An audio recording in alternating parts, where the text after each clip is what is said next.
Assalamualaikum warahmatullahi wabarakatuh. Perkenalkan, nama saya Zola Ficha Fakir Erdanta dari Fakultas Hukum kelas FH2B.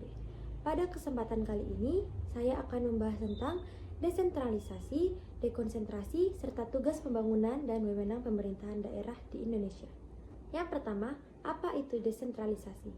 Desentralisasi adalah penyerahan wewenang dari pemerintah pusat kepada pemerintah daerah otonom untuk mengatur dan mengurus urusan pemerintahan di wilayahnya sendiri. Hal ini bertujuan untuk mendekatkan pelayanan kepada masyarakat, meningkatkan efisiensi birokrasi, dan mendorong partisipasi masyarakat dalam pembangunan.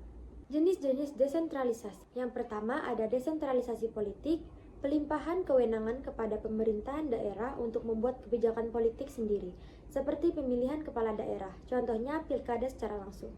Yang kedua, ada desentralisasi administratif, penyerahan urusan pemerintahan dari pusat ke daerah dalam pelaksanaan administrasi pemerintahan.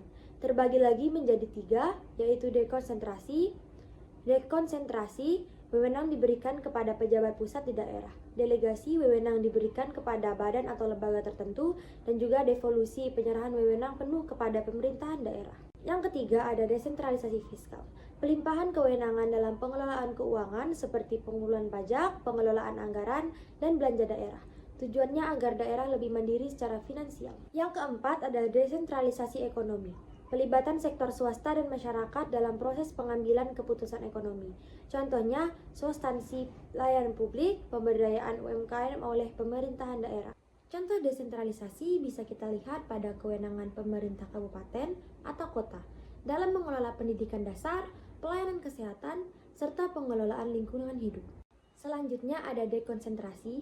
Dekonsentrasi adalah pelimpah wewenang dari pemerintah pusat kepada pejabat pusat yang berada di daerah, seperti gubernur sebagai wakil pemerintah pusat.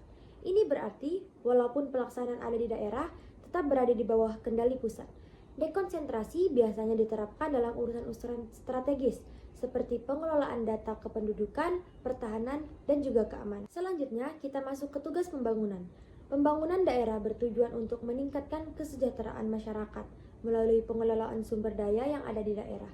Dalam hal ini, pemerintah daerah berperan penting dalam merancang dan melaksanakan program pembangunan yang sesuai dengan kebutuhan lokal, seperti pembangunan infrastruktur, pengentasan kemiskinan, dan peningkatan kualitas pendidikan serta kesehatan.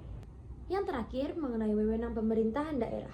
Ini sudah diatur dalam Undang-Undang Nomor 23 Tahun 2014 tentang pemerintahan daerah.